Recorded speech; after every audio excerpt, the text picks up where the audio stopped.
हरे कृष्णा।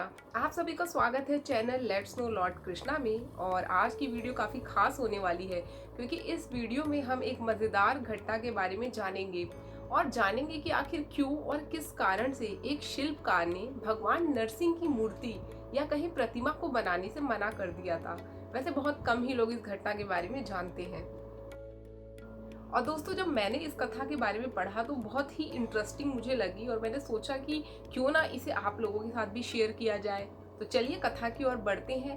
पर उससे पहले एक छोटी सी रिक्वेस्ट है कि अगर आपने अभी तक चैनल को सब्सक्राइब नहीं किया है तो प्लीज़ याद से चैनल को सब्सक्राइब कर दें, साथ ही बेल आइकन पर भी क्लिक कर दें ताकि आपको आगे आने वाली हर वीडियो की इंफॉर्मेशन मिल सके।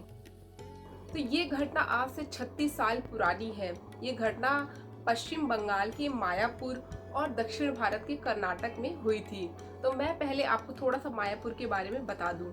ये पश्चिम बंगाल के नदिया जिले में गंगा नदी के एक तट पर बसा हुआ छोटा सा शहर है, जिसे वहाँ की आध्यात्मिक राजधानी भी कह सकते हैं।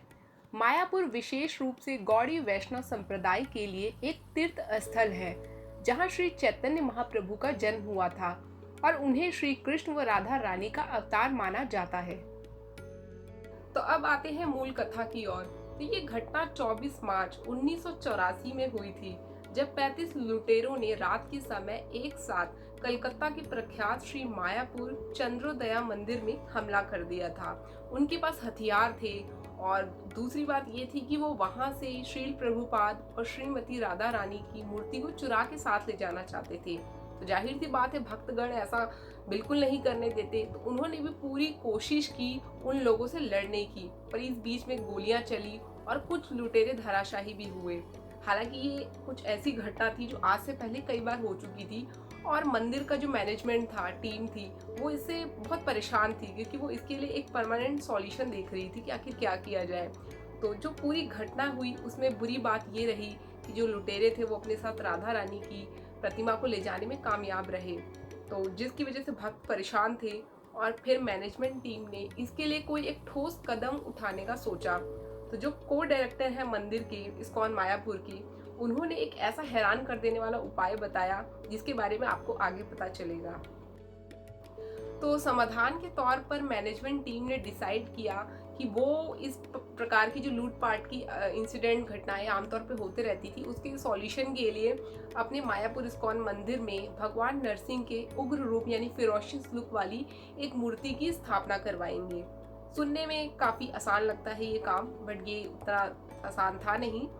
जैसे कई बातों का ध्यान रखना था कि इस पे आने वाला खर्च कौन उठाएगा, वो उसको कहाँ से बनवाया जाएगा, साथ ही वो रूप कैसा दिखना चाहिए था। पर इसे कह सकते हैं कि भगवान की कृपा थी कि स्टेप बाय स्टेप ये सारे काम आसानी से हो गए। कुछ भक्तगणों ने मिलके एक स्केच तैयार किया भगवान नरसिंह के रूप का कि वो कैसे दिखेंगे, उसका स्केच तैयार किया। जो रूप दिखने में, मैं आपको थोड़ा सा डिस्क्रिप्शन बता देती हूँ। उसमें जो भगवान नरसिंह थे उनके पैर थोड़े से मुड़े हुए थे, जिसको देख के ऐसा लग रहा था कि वो जंप यानी he is ready to jump, जो सामने है उस पर जंप करने के लिए रेडी है। साथ में उनकी जो नाखून हैं वो लंबे नाखून घुमावदार हैं और आंखों में एकदम गुस्सा भरा हुआ है। तो कुछ इस टाइप का एक स्केच तैयार किया गया था जिसको सब लोगों ने बहुत ही पसंद किया और डिसाइड किया कि यही जो है रूप उनके मंदिर में इस्टेब्लिश किया जाएगा। तो जब इसकी जानकारी कलकत्ता के एक अमीर व्यक्ति को पता चली तो वो बहुत खुश हो गए और वो जल्द से जल्द अपने मायापुर मंदिर में भगवान नरसिंह को देखना चाह रहे थे। और इस काम के लिए उन्होंने बकायदा 1,30,000 की एडवांस पेमेंट तक भी दे दी। पर इसके बाद एक छोटी सी प्रॉब्लम और थी कि अगर वो मूर्ति वहाँ आती है तो उसकी पूजा अर्चना कौन करेगा। जाहिर सी बात है, आप सोच रहे होंगे पुजारी, पर शर्त ये थी कि जो भी उसकी पूजा, उस प्रतिमा की पूजा अर्चना करता, उसको जन्म से ही ब्रह्मचारी होना चाहिए। तभी वो भगवान के उग्र रूप, विशेष रूप से उग्र रूप की बात हो रही है कि जो जन्म से ही ब्रह्मचारी है, मात्र वही व्यक्ति उनकी पूजा कर सकता है। तो एक भक्त जो थे वो इस काम के लिए भी सहमत हो गए। तो इस ढंग से जो है एक एक करके समस्या सुलझती गई। अब मूर्ति बनाने के लिए एक शिल्पकार चाहिए था। तो इस काम के लिए आत्मा तत्व दशाधिकारी नाम के एक भक्त दक्षिण भारत की यात्रा पर निकल पड़े। भगवान की कृपा से जल्द ही एक शिल्पकार से भेंट हो गई, लेकिन कहानी में असली रोमांच तो इसके बाद शुरू हुआ। तो शुरू में तो उस शिल्पकार ने भक्त की बातों को बहुत ध्यान से सुना, पर जैसे ही पता चला कि वो लोग भगवान नरसिंह की उग्र रूप की प्रतिमा चाहते हैं, तो अचानक से उसके हाव भाव बदल गए। भक्त भी नहीं समझ पाया कि आखिर हुआ क्या, और न जाने वो कौन सा डर था जिसके चलते शिल्पकार ने साफ साफ इनकार कर दिया कि वो इस रूप को नहीं बना सकते हैं। निराश होकर भक्त को वापस मायापुर लौटना पड़ा। देखते ही देखते 6 महीने बीत चुके थे, पर कोई दूसरा शिल्पकार नहीं मिला था, जबकि मंदिर में हर कोई चाह रहा था कि भगवान की प्रतिमा जल्दी से बन जाए। तो उन सबके कहने पर भक्त को दोबारा दक्षिण भारत आना पड़ा, जहां उन्होंने फिर उसी शिल्पकार को मनाने की कोशिश की। भक्त की बात सुनने के बाद उसने शिल्प शास्त्र की एक पुस्तक खोल ली और उसमें से खास तौर पर भगवान नरसिंह के विभिन्न रूपों के बारे में पढ़ना शुरू किया। तो उस शिल्प शास्त्र में भगवान के जिस स्वरूप का वर्णन था वो काफी हद तक, या कहें बिल्कुल उस स्केच की जैसा मिलता जुलता था जिसे मायापुर मंदिर में भक्तों ने मिलकर बनाया था। और जब भक्त ने वो स्केच उस शिल्पकार को दिखाया तो काफी इम्प्रेस था। हालांकि वो साफ साफ मना कर चुका था कि वो खुद इस काम को नहीं करेगा, फिर भी 1 हफ्ते का समय मांगकर उन्होंने भक्त को कहा कि मैं आपको एक इसका सटीक जो रूपरेखा है, एक स्केच है, वो आपको बना के 1 हफ्ते में दे दूंगा। शिल्पकार से वो स्केच लेकर भक्त मायापुर गए, जहां उसे देखकर हर कोई चाह रहा था कि अब तो प्रतिमा का निर्माण सिर्फ वही शिल्पकार करे। मामला पेचीदा होते जा रहा था। सबके कहने पर भक्त फिर से दक्षिण भारत पहुंचे और शिल्पकार से मिले, जिसने इस बार बिना टाल मटोल किए मूर्ति बनाने के लिए हाँ कह दी। इसके पीछे भी एक इंटरेस्टिंग स्टोरी है। शिल्पकार ने अपने बदले हुए निर्णय के पीछे की कहानी बताना शुरू किया कि वो कांचीपुरम वाले अपने गुरु शंकराचार्य के पास इसके संबंध में सलाह लेने के लिए गए थे, लेकिन उन्होंने मेरी बात सुनते ही मना कर दिया। गुरुजी ने साफ कहा कि नरसिंह भगवान के उग्र रूप को बनाने से तुम्हारे पूरे परिवार का नाश हो जाएगा, लेकिन वो जानना चाहते थे कि मैं ये काम किसके लिए करना चाहता हूँ।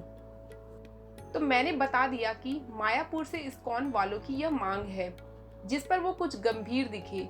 मेरे गुरुजी ने बताया कि आज से 3000 साल पहले एक बेहतरीन शिल्पकार ने ऐसे रूप को बनाया था, जिसकी स्थापना मैसूर जाते समय एक स्थान पर हुई थी। उस समय पूरे विधि विधान से उनकी पूजा अर्चना होती थी, लेकिन वक्त के साथ विधि विधान का ठीक से पालन नहीं हुआ और आज वो जगह एक भूतहा जगह में बदल गई है, यानी हॉन्टेड प्लेस, जहाँ कोई नहीं रहता। बेसिकली शिल्पकार के जो गुरु थे वो इस्कॉन डिवोटीज यानी भक्त गणों को एक हिंट देना चाहते थे, उनको अलर्ट करना चाहते थे, ताकि वो किसी समस्या में इन फ्यूचर ना फंस जाए।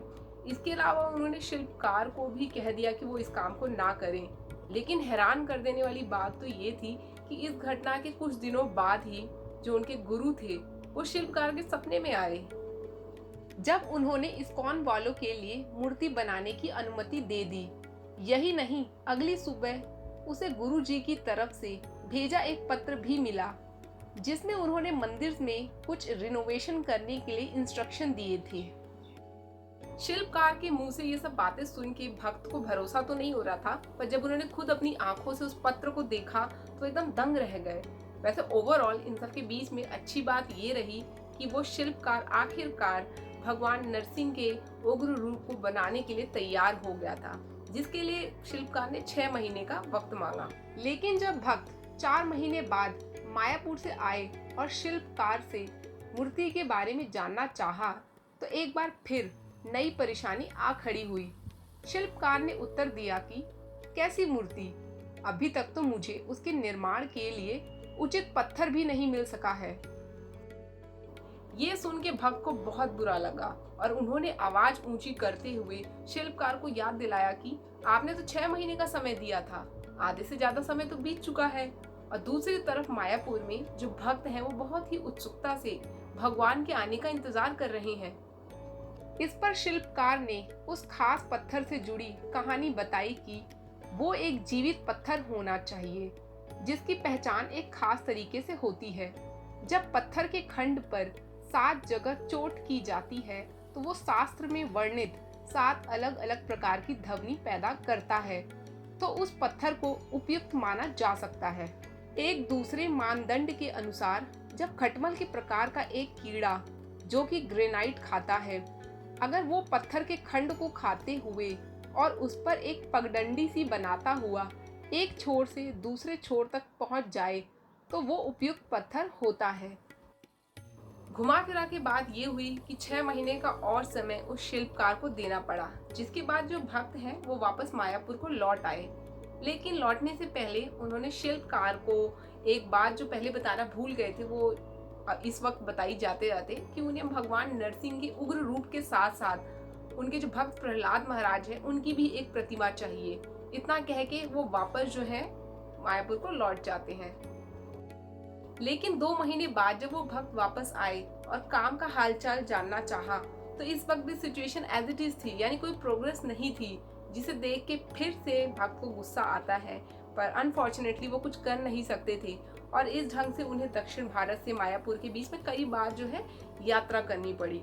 लेकिन अच्छी बात ये रही कि एक लंबी कोशिश के बाद जो है, एक लंबे प्रयास के बाद उस शिल्पकार को वो खास पत्थर मिल गया, जिसकी मदद से अब वो भगवान नरसिंह के उग्र रूप को बना सकता था, उसकी नक्काशी कर सकता था। जिसके बाद शिल्पकार ने अपना पूरा ध्यान मूर्ति निर्माण पर लगा दिया और भक्त से 6 महीने का और समय मांगा।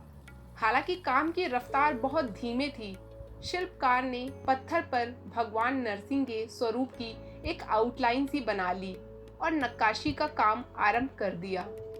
लेकिन काम पूरा होते होते 6 महीने की बजाय पूरा साल ही बीत गया। पर इसके बाद कहानी में एक बार फिर से ट्विस्ट आया। जब भगवान नरसिंह की प्रतिमा बन जाने के बाद शिल्पकार ने तुरंत मंदिर वालों को जानकारी देने की बजाय कुछ दिन अपने दोस्तों के साथ समय बिताने का फैसला किया। बस फिर क्या था, शिल्पकार ने प्रतिमा को अपनी फूस वाली एक झोपड़ी में रख दिया, ये सोचते हुए कि वहां वो सुरक्षित रहेगी, और बाहर से लॉक करके कुछ दिनों के लिए अपने दोस्तों के पास चला गया। लेकिन 2 दिन बाद ही उसका एक पड़ोसी शिल्पकार को बताने के लिए आया कि उसकी झोपड़ी में आग लग गई है। हैरान कर देने वाली बात तो यह थी कि वो बरसात का मौसम था, जहां हर चीज बरसात के पानी से भीग चुकी थी। फिर भी केवल झोपड़ी में आग लगना एक असाधारण बात थी। ये देख शिल्पकार ने तुरंत मायापुर में भक्त को जानकारी दी कि वो जल्दी आकर अपने नरसिंह भगवान को यहाँ से ले जाएं, क्योंकि अब वो खुद इस स्थान से जाने को तैयार है, जिसका वो हिंट दे चुके हैं। तो एक लंबे समय के बाद आखिरकार भक्तगणों का सपना पूरा हुआ और वो भगवान नरसिंह को लेने के लिए मायापुर से दक्षिण भारत के लिए आए। भगवान को मायापुर मंदिर तक लाने की यात्रा काफी आरामदायक रही और उन्हें पुलिस की तरफ से या किसी भी प्रकार से कोई परेशानी नहीं हुई। ये भगवान नरसिंह के साथ होने की कृपा थी। आमतौर पर प्रतिमा की स्थापना वाले दिन शिल्पकार को मंदिर आना होता है, जो प्रतिमा के नेत्र की नक्काशी करता है, और इस प्रकार प्रतिमा के नेत्र खोलने का समारोह होता है। इसके बाद प्राण प्रतिष्ठा होती है। लेकिन उस शिल्पकार ने तो भगवान नरसिंह की प्रतिमा में यह दोनों कार्य पहले से ही कर दिए थे। हालांकि आमतौर पर ऐसा नहीं होता है, इसे मंदिर में ही किया जाता है। तो इस प्रकार मायापुर के श्री मायापुर चंद्रोदया मंदिर में भगवान नरसिंह का उग्र रूप प्रकट हुआ। तो ये थी पूरी कथा। अगर आपको वीडियो पसंद आई हो तो प्लीज इसे लाइक और शेयर करना ना भूलें। साथ ही channel let's know lord Krishna को भी सब्सक्राइब कर दें। धन्यवाद। हरे कृष्णा।